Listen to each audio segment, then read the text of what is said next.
Hello chickies, welcome to the Fully Booked Penguin channel. I am Hannah and today we are doing our December TBR. We're wrapping up the end of the year, trying to reach our 100 book goal.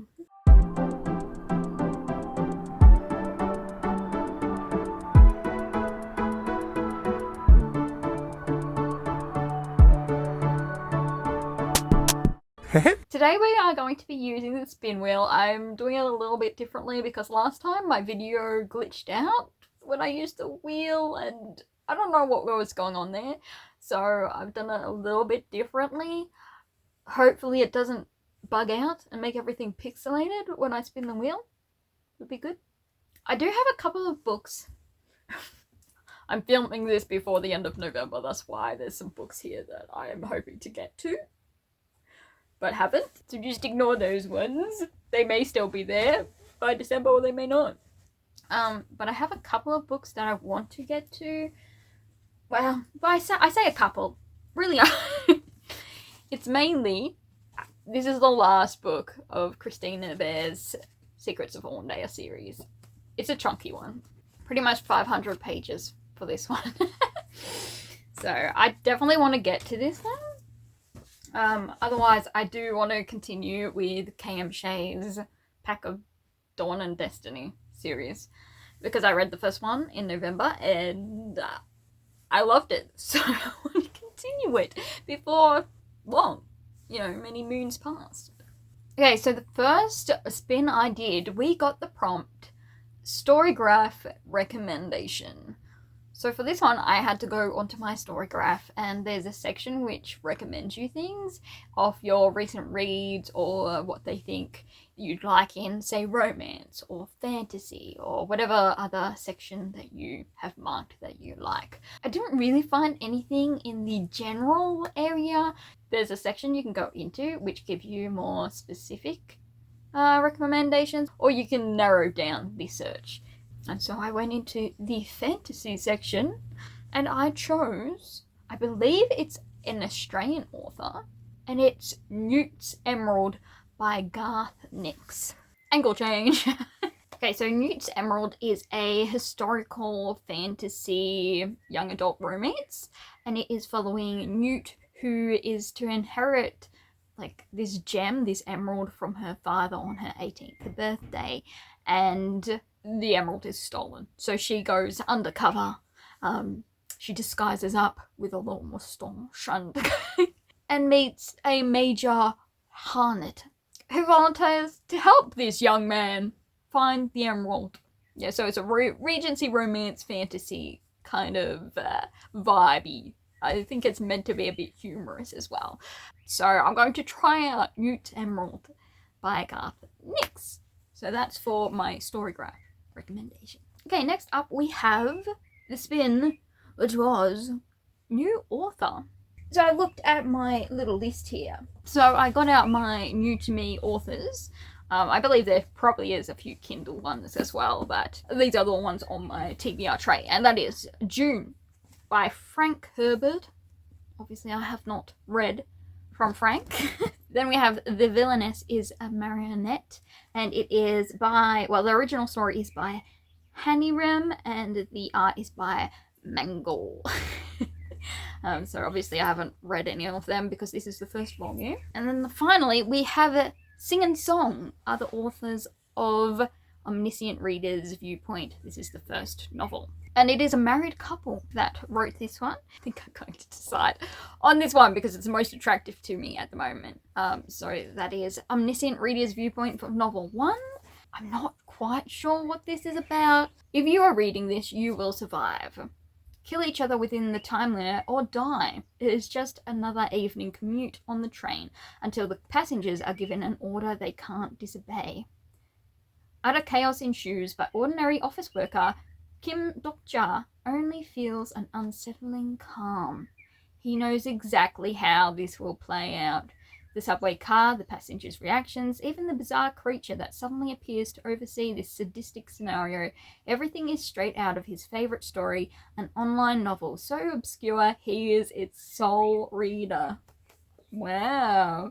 There we go. So he's going to save the world from an apocalypse. there we go, we're going to go with that one for a new author. So this is an isekai fantasy Korean light novel. It's just so cool looking. So we'll see if I find another favourite in this. It is another gaming world sort of setup that is going on my little list. So the next spin of the wheel revealed our next book is from a random genre, and from that I spun the other wheel and we got contemporary fiction. So I had to find something set in the modern day. For this one, I thought I would go and try and find a women's fiction, maybe with a little bit of romance, but mainly a women's fiction contemporary setting. Story.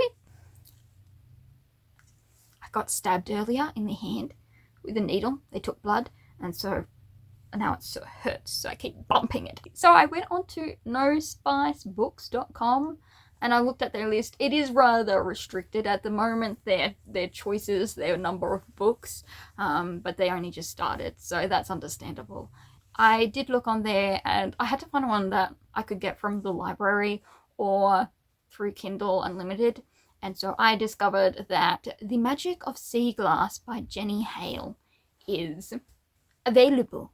And so yeah, it's a women's fiction. I believe it is romance, but it mainly focuses on this lady's journey, and it's set contemporary in summer. Australia is in summer, so it fits the vibe of the season as well.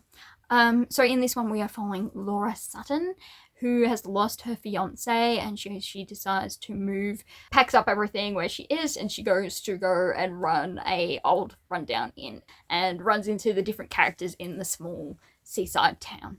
And while meeting everyone in this town, she stumbles across some sea glass, and it ties into her story. There's a little bit of mystery. She's figuring out the story of this sea glass or something, and etc, etc. All that women's fiction, life, summer vibes.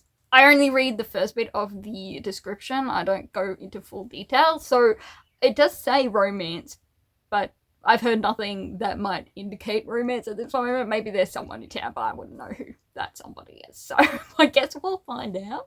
So that's my choice for the random contemporary fiction genre. Now the next spin we got was library book. So whatever I choose, it can be anything really. It just has to be borrowed from the library. It could be anything I really want as long as it's available, which was the hassle. I kept looking for books and they weren't available, or they were already lent out until late December, and obviously I can't read it if somebody else has it. So I did look around and I found a book by Margaret Rogerson. It doesn't have the greatest rating, to be honest, but it sounded fantastical and cool to me, so that we can all but try, we can just try it out and see where we can go from there. So it is a young adult fantasy romance. It's got fae. This follows Isabel, who paints, but she can paint emotions into her paintings.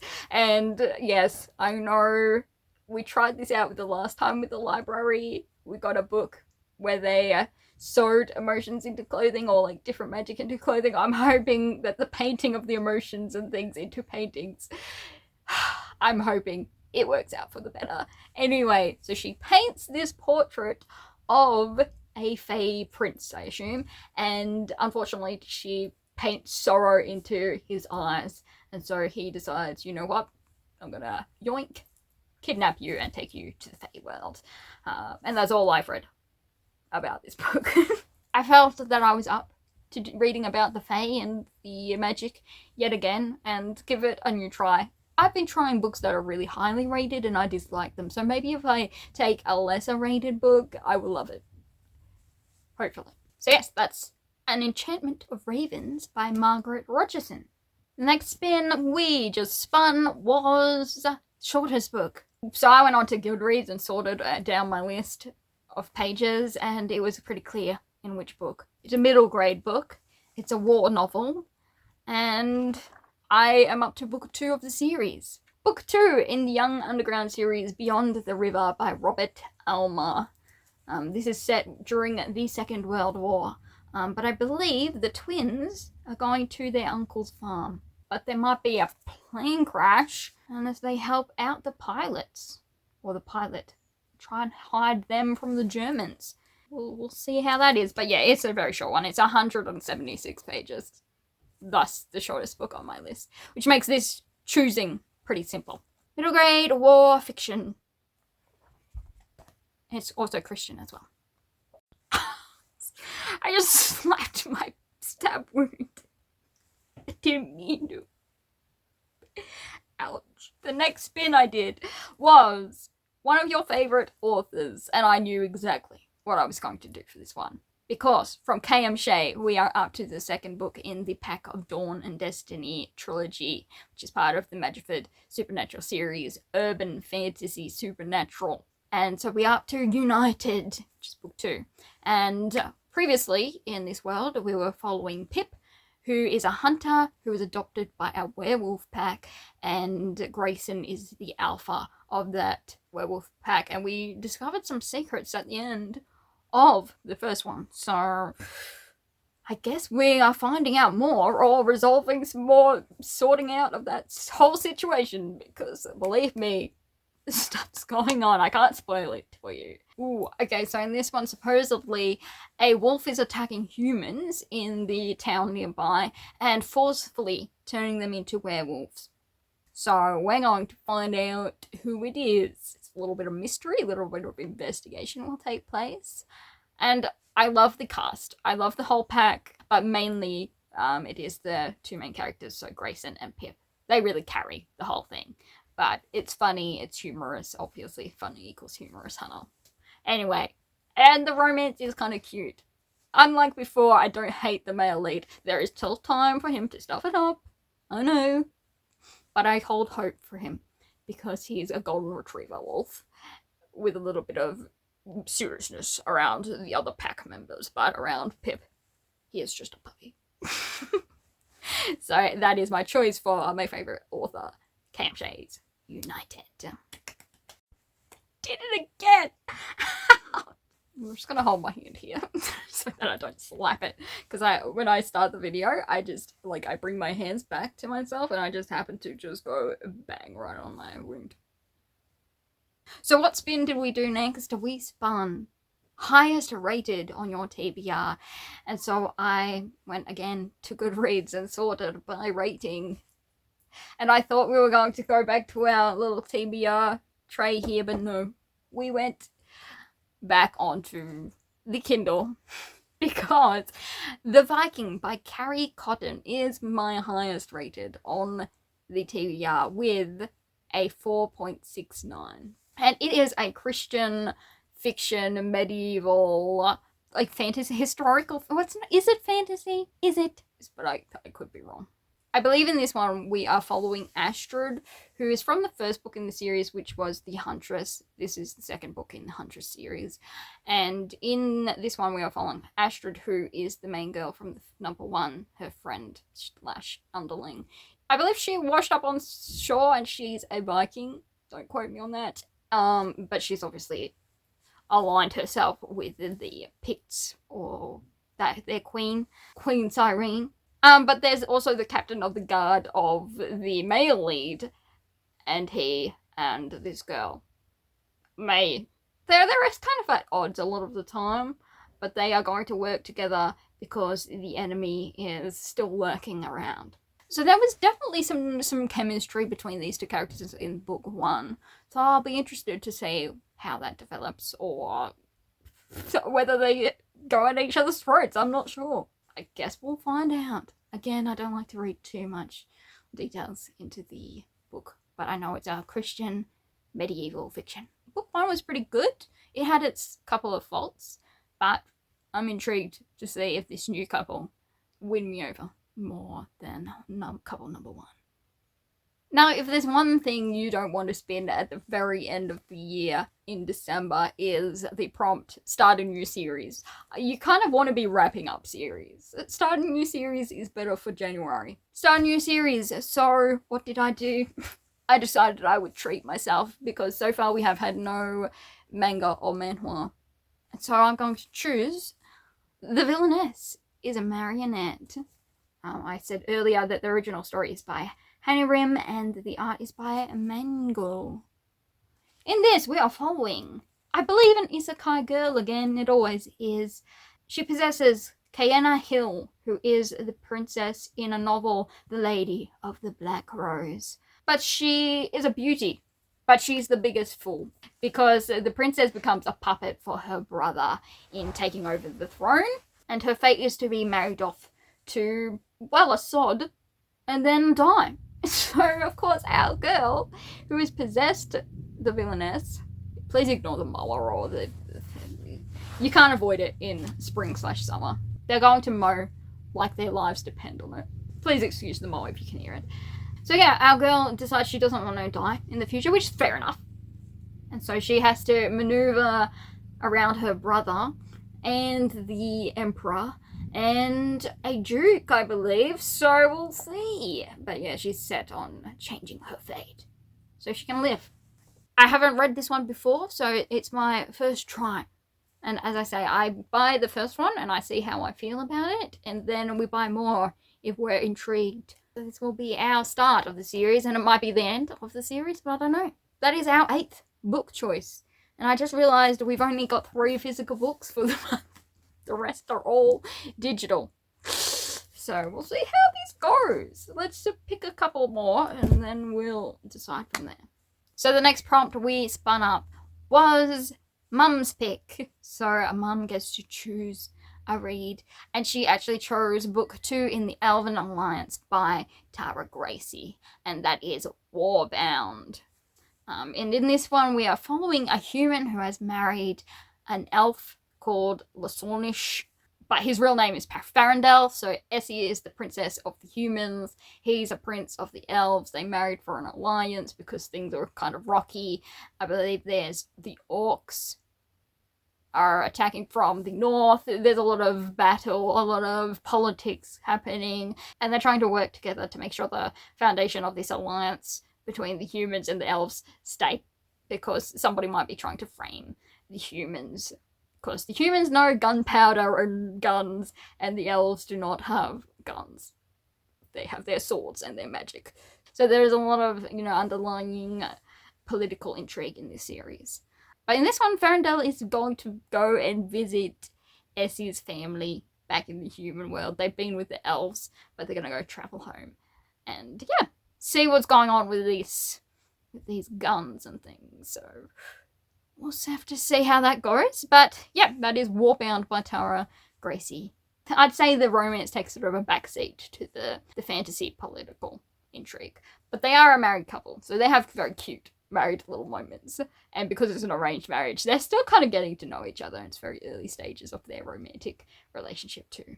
That is where we're up to for book number 9. So we did spin number 10 and we got a seasonal read. And you may be asking, Hannah, what kind of seasonal read are we going to be reading? I don't know. Now, seasonal, I think I meant like a summer, winter, autumn read, but instead I'm going to take it as a Christmas book, because I was going to read some Christmas books, and so I had to put one on the list, at least one. And if I happen to read more, I happen to read more, but for the list I'm going to choose Jingle Blades by Tomi Tabb. Now I believe this is part of an interconnected series, but each one is written by a different author. They're all in the same world, I believe, following some athletes. In this one, we are following a figure skater, Chloe. Oh, and an unemployed man, Drew. And so I believe Chloe comes to town in this winter snow ski resort. So she goes to a ski resort for Christmas, and she's just not very lucky in love, which sets her up perfectly for how unlucky in job, obviously, Drew. So Drew is currently unemployed. He's searching for something, a passion maybe, a job most definitely, but love? We'll have to find out. So that is Jingle Blades by Tomi Tabb. I just thought it sounded intriguing, and it's meant to be like a closed door, small town sports romance. Sometimes they annoy me, but other times I enjoy a good sports romance. So Christmas added in, perfect. So the other ones in the series is Serving Scrooge, Checking You Twice, Fumble All the Way, The Holiday Assist, and Deck the Hills. And all of those titles are hilarious. Sometimes romance books have the weirdest titles, and you know it's a pun or a play on the words, but sometimes you just have to wonder. But there we go. Jingle Blades. That brings us to, I don't feel like spinning anymore, so I'm just going to put this on our list tentatively. Valley of Dragons, which is the final book, i.e. book 5 in the Secrets of Ormdale series by Christina Baehr. And in this one we are following Edith, who's been having some trouble with dragons because she didn't know they were real. She found out they were real. Now she needs anti-venom because dragons, their bites are poisonous or venomous even. She hasn't been having much luck. She also may have gotten several people into trouble, and really we need to get one bloke out of trouble because he's been away for a bit.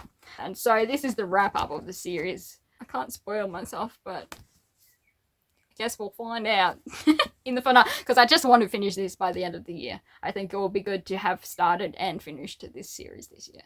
But that brings us to the end. So it looks like I only have 4 books, but there are 11. We'll see where I go with my reading in December, and if I get around to even more Christmas books, or whether I just let the season drift by me. Christmas season just gone. And you'll see some videos along the way. Instead of Jingle all the way, it will be videos all the way.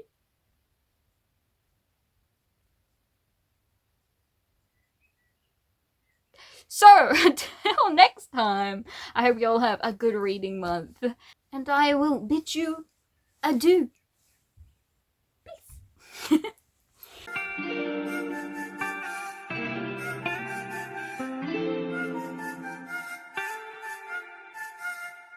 T26 끝.